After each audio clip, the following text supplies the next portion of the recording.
Hi bro. நம்ம இன்றைக்கி என்ன பார்க்க போகிறோம் அப்படின்னு பார்த்தீங்கன்னா, சம்மர் நெருங்கிடுச்சு.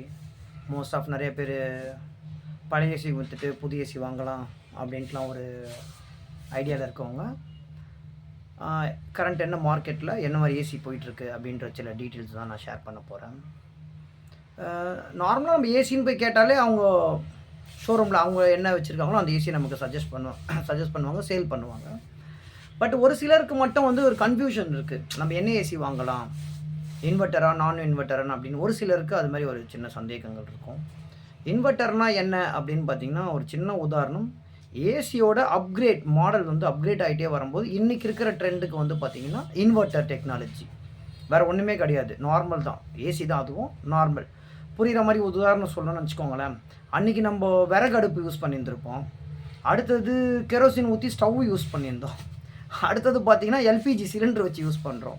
பட் நெருப்புன்றது ஸ்டாண்டர்ட் தான், அதை எப்படி நம்ம ஹேண்டில் பண்ணுறோன்ற டெக்னாலஜிக்கு ஏற்ற மாதிரி அது மாறிட்டே வருதுன்ற மாதிரி. அப்போ இன்றைக்கி இருக்கிற டெக்னாலஜி பார்த்திங்கன்னா இன்வெர்ட்டர்னால் என்ன அப்படின்னு பார்த்திங்கன்னா ஒன்றுமே இல்லைங்க, ரொம்ப சாதாரண விஷயங்கள் தான். நம்ம பழைய ஏசி இருக்குல்ல, நான் இன்வெர்ட்டர், அதுதான் ஏசி. அந்த நான் இன்வெர்ட்டர் பார்த்திங்கன்னா ஒரே ஸ்பீடில் ரன் ஆகும். ஆர்பிஎம் சொல்லுவாங்க, அது 2850 ஆர்பிஎம் சொல்லுவாங்க. அது ஸ்டாண்டர்ட் ஸ்பீடில் ரன் ஆகும். கூலிங் ஆகும், ஆஃப் ஆகும், திருப்பி அதே ஸ்டாண்டர்ட் ஸ்பீடில் அது ரன் ஆகிட்டு இருக்குன்ற மாதிரி. அவ்வளோதான், வேறு ஒன்றுமே இல்லை, சிம்பிள்.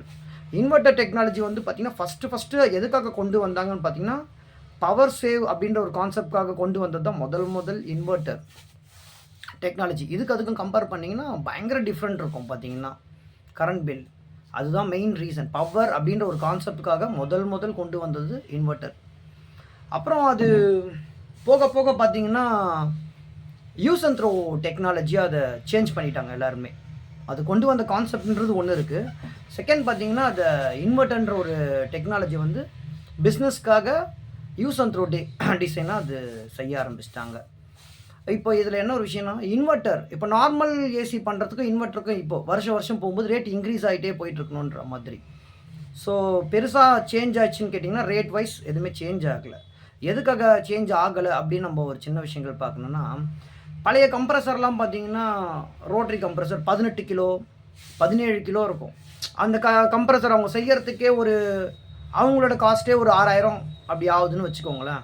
ரோட்ரிக்கு அந்த இன்வெர்ட்டர் கம்ப்ரஸர்ன்றது பார்த்திங்கன்னா ரொம்ப குட்டியாக 6 கிலோ 7 கிலோ தான் இருக்கும். ஸோ இதுலேயே அவங்களுக்கு ஒரு 10 கிலோ டிஃப்ரெண்ட் ஆகும்போது அவங்களுக்கு இந்த கம்ப்ரஸர் பண்ணுறது எனக்கு தெரிஞ்சு அந்த ப்ரொடக்ஷனில் 1500 2000 கூட ஆகாது நான் நினைக்கிறேன், நான் ஹோல்சேல் மொத்தத்தில் பண்ணும்போது. ஸோ அதனால் வந்து இந்த கம்ப்ரஸர்ன்ற ஒரு கான்செப்டால் பெருசாக அந்த ரேட் சேஞ்சஸ்ன்றது இருக்கிறதுக்கு வாய்ப்பு இல்லை.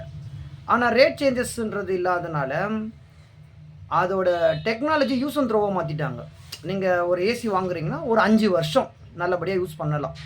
5 வருஷத்துக்கு மேலே யாராவது ஒரு சிலருக்கு ஓடும், எல்லாருக்கும் ஓடுமா நம்ம சொல்ல முடியாது. அது 5 வருஷத்துக்கு கம்பெனிக்காரங்களே நம்ம சப்போர்ட் பண்ணுவாங்க. அதுக்கப்புறம் அது ப்ராப்ளம் அப்படின்னு வரும்போது பார்த்திங்கன்னா அது நம்ம ஸ்பேர் கியர் கிடைக்கலாம், நம்ம ரெடி பண்ண முடியாது. ஸோ இது மாதிரி சில சின்ன ஒரு ட்ராபேக் இருக்கும் இந்த ஏசியில். மற்றபடி பார்த்திங்கன்னா இதுதான் அடுத்த ட்ரெண்ட், அவ்வளோதான். இதுக்கப்புறம் நெக்ஸ்ட் இன்னொரு 5 இயர்ஸ்க்குலாம் கண்டினியூஸாக பார்த்திங்கன்னா இந்த ஒரு இன்வெர்ட்டர் டெக்னாலஜி தான் இருக்கும். நார்மல்ன்றதே கிடையாது. மேக்ஸிமம் இப்போ எல்ஜி ஸ்டாப் பண்ணிட்டாங்க, சாம்சங் ஸ்டாப் பண்ணிட்டாங்க, இது மாதிரி ஏசியெல்லாம் ஃபுல்லாக ஸ்டாப் பண்ணியாச்சு. நார்மலாக இப்போ ஒரு சிலர் தான் வந்து அந்த நான் இன்வெர்ட்டர் வச்சுருக்காங்கன்ற மாதிரி.